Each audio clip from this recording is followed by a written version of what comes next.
അതായത് നിരവധി ആളുകൾക്ക് നേരെ CBI കേസുണ്ട്, ED കേസുണ്ട്, IT കേസുണ്ട്.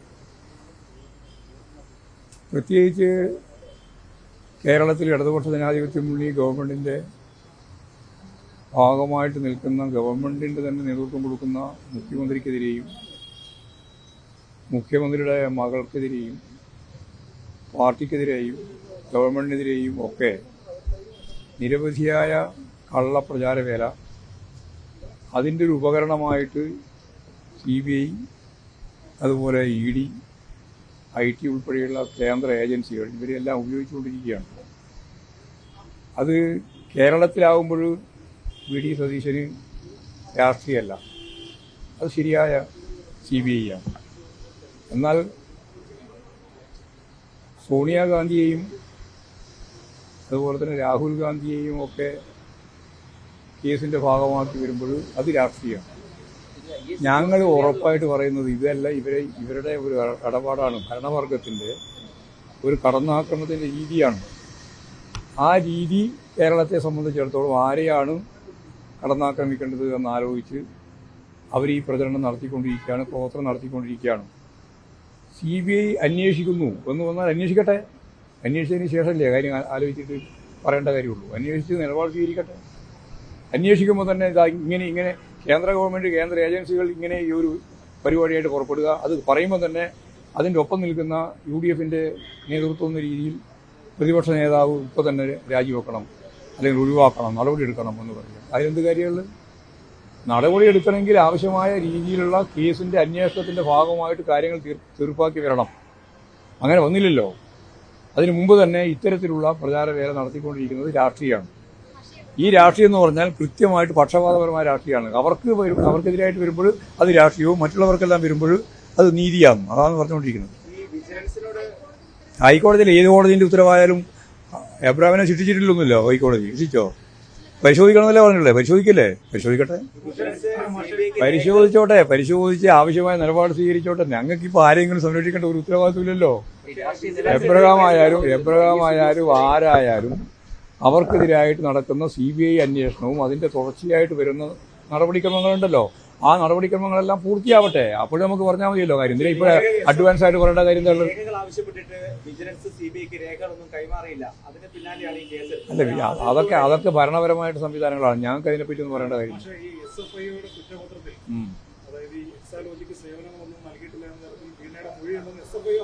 ഇല്ലാന്ന് പറഞ്ഞല്ലോ. ശുദ്ധ കളവ് പറയുകയാണ്, എന്തും പറയാൻ മടിയില്ലാതൊരു സെറ്റ്.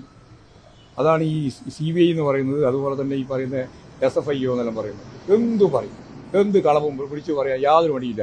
ആ കളവ് വിളിച്ചു പറയാൻ നിങ്ങൾക്കും യാതൊരു മടിയില്ല.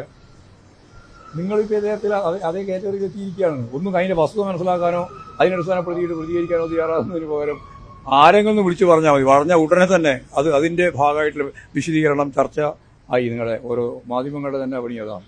അതുകൊണ്ട് ശുദ്ധ അസംബന്ധമാണ് പറഞ്ഞിട്ടുള്ളത് എന്ന് ഇപ്പം എല്ലാവർക്കും വ്യക്തമായിട്ടുണ്ട്.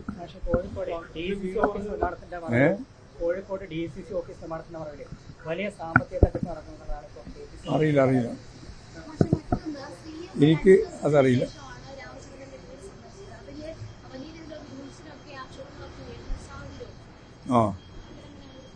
ധൈര്യം മുഖ്യമന്ത്രി, മന്ത്രിമാരുൾപ്പെടെ എല്ലാവരും പങ്കെടുത്തിട്ടുണ്ട് മുമ്പ് തന്നെ.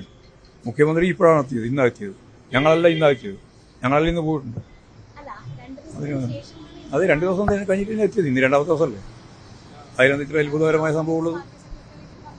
ഒരുപാട് ഔദ്യോഗിക തിരക്കുകളുള്ള ഒരു മുഖ്യമന്ത്രി എന്ന രീതിയിൽ അദ്ദേഹത്തിന് എത്താൻ സാധിക്കുന്നതിൻ്റെ ആദ്യത്തെ സമയം എത്തി, എത്രയേ ഉള്ളൂ. അങ്ങനെ കണ്ടാൽ മതി.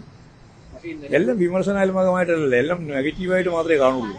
പോയതിനെ പറ്റിയല്ല, പോകാൻ താമസിച്ചു പോയ മണിക്കൂറിനെ പറ്റിയാണ് ചർച്ച ചെയ്തുകൊണ്ടിരിക്കുന്നത്. നിങ്ങൾക്കെല്ലാം ഞാൻ പറയുന്നില്ല, വെറുതെ പറഞ്ഞിട്ട് ആവശ്യമില്ലാതെ വളപ്രയോഗം കളിയെന്ന് പറയണ്ടല്ലോ. ഒരു കാര്യം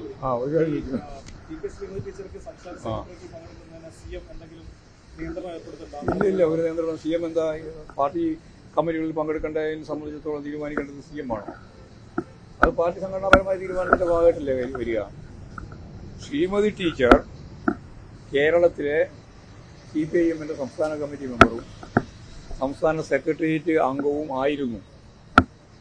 എന്നാൽ ശ്രീമതി ടീച്ചർ 75 വയസ്സ് പൂർത്തിയായ പശ്ചാത്തലത്തിൽ സംസ്ഥാന കമ്മിറ്റിയിൽ നിന്നും സംസ്ഥാന സെക്രട്ടേറിയറ്റിൽ നിന്നും ഒഴിവായി. റിട്ടയർ ചെയ്തു എന്ന് പറയുന്നതിൽ കാര്യമൊന്നുമില്ല. അത് അവരിപ്പോൾ മഹിളാ അസോസിയേഷന്റെ അഖിലേന്ത്യാ പ്രസിഡന്റായിട്ട് പ്രവർത്തിക്കുകയാണ്. സ്വാഭാവികമായിട്ടും അവിടെ സമ്മേളനത്തിന്റെ ഭാഗമായിട്ട് വന്നപ്പോൾ അഖിലേന്ത്യാ കേന്ദ്രത്തിൽ പ്രവർത്തിക്കുന്ന പ്രത്യേകിച്ച് ഒരു വനിത എന്ന നിലയിൽ അവർക്ക് പ്രത്യേക പരിഗണനയോടുകൂടി എക്സഷൻ കൊടുക്കും. അങ്ങനെ സെൻട്രൽ കമ്മിറ്റിയിൽ. അപ്പോൾ സെൻട്രൽ കമ്മിറ്റിയിൽ എടുക്കുന്നത് കേരളത്തിലെ സംഘടനാ പ്രവർത്തനം നടത്താൻ വേണ്ടിയിട്ടല്ല, അവരുടെ അഖിലേന്ത്യാ അടിസ്ഥാനത്തിലുള്ള സംഘടനാ പ്രവർത്തനത്തിന് വേണ്ടി. സ്വാഭാവികമായിട്ടും അതിലൂന്നി സംഘടനാ പ്രവർത്തനം നടത്തി മുമ്പോട്ടേക്ക് പോകുക എന്നുള്ളതാണ് പാർട്ടി ഉദ്ദേശിക്കുന്നത്. അതേ ഉള്ളൂ. ആ കാറ്റഗറിയിൽ പിന്നെ ആരാളുള്ളത്? കെ കെ വൻ ആ കാറ്റഗറിയിലാണ്. A K വനിൽ ഒഴിവാക്കിയിരിക്കുകയാണ്. അവരൊക്കെ നമ്മൾ സംസ്ഥാന കമ്മിറ്റിയിൽ പ്രത്യേക ക്ഷണിതാവായി, സ്ഥിരം ക്ഷണിതാവായി എടുക്കുകയാണ്. അതുപോലെയല്ല Sreemathi teacher. Sreemathi teacher central committee അംഗം എന്ന രീതിയിൽ സെൻട്രൽ പ്രവർത്തിക്കാനാണ്. അപ്പോൾ സെൻട്രൽ പ്രവർത്തിക്കുക എന്നുള്ള നിലപാടാണ് സ്വീകരിക്കുന്നത്. പക്ഷേ നിലമ്പൂരിൽ കൈപ്പറ്റി ചിഹ്നത്തിൽ സ്ഥാനാർത്ഥി ഉണ്ടാകുന്ന വി ഡി സതീശൻ പറഞ്ഞിരിക്കുന്നത് പാർട്ടി എങ്ങനെയാണ് സിപിഎമ്മിന്റെ? വി ഡി സതീശൻ പറയുന്ന പോലെ തന്നെ ഞാൻ പറയണമെന്നാ? അല്ല, പാർട്ടി ചിഹ്നത്തിലുണ്ടാവും സ്ഥാനാർത്ഥി. പാർട്ടി ചിഹ്നത്തിൽ എന്താ പാർട്ടി ചിഹ്നത്തിലാവണമെന്ന് ആരാ ഇത്ര നിർബന്ധം പിടിക്കേണ്ട കാര്യം? നിങ്ങൾ എന്തിനാ അത്ര വലിയ നിർബന്ധം? ഞങ്ങൾ സ്ഥാനാർത്ഥിയെ നിർത്തും അടുത്ത വർഷം ജനാധിപത്യ മുന്നണി, എന്നിട്ട് ജയിക്കുകയും ചെയ്യും. പോരെ? അതെല്ലാം ഞങ്ങൾക്കറിയാം. അതുകൊണ്ട് ഇനി വരാൻ പോകുന്ന ഒരു ഘട്ടത്തിലും സ്ഥാനാർത്ഥികളെല്ലാം പാർട്ടി ചിഹ്നത്തിലേ മത്സരിക്കുള്ളൂ എന്നുള്ളത് തെറ്റിദ്ധാരണയൊന്നും വേണ്ട. അതിനെപ്പറ്റിയൊക്കെ ഞങ്ങൾക്ക് നല്ല ധാരണയുണ്ട്. അതുകൊണ്ട് പാർട്ടി ചിഹ്നത്തിൽ മത്സരിക്കുകയോ ഇല്ലയോ എന്നുള്ളതല്ല, ഇടതുപക്ഷ ജനാധിപത്യ മുന്നണി മത്സരിക്കുക മാത്രമല്ല ജയിക്കുകയും ചെയ്യും. സംഘടനാ തീരുമാനത്തിന്റെ ഭാഗമാണ്. അതിൽ ഒരു പ്രശ്നമില്ല. മുഖ്യമന്ത്രിക്ക് ഇതിനകത്ത് വേറെ ഒരു പ്രശ്നമില്ല. അവര് കേന്ദ്രീകരിച്ച് പ്രവർത്തിക്കേണ്ടത് ഡൽഹിയിലാണ്. ഡൽഹി എന്ന് പറഞ്ഞാൽ അഖിലേന്ത്യാ അടിസ്ഥാനത്തിലാണ്. അതിന്റെ ഭാഗമായിട്ട് ഇവിടെ സംസ്ഥാന കമ്മിറ്റികളൊക്കെ വരുമ്പോൾ സംസ്ഥാന കമ്മിറ്റിയിലൊക്കെ പങ്കെടുക്കാം.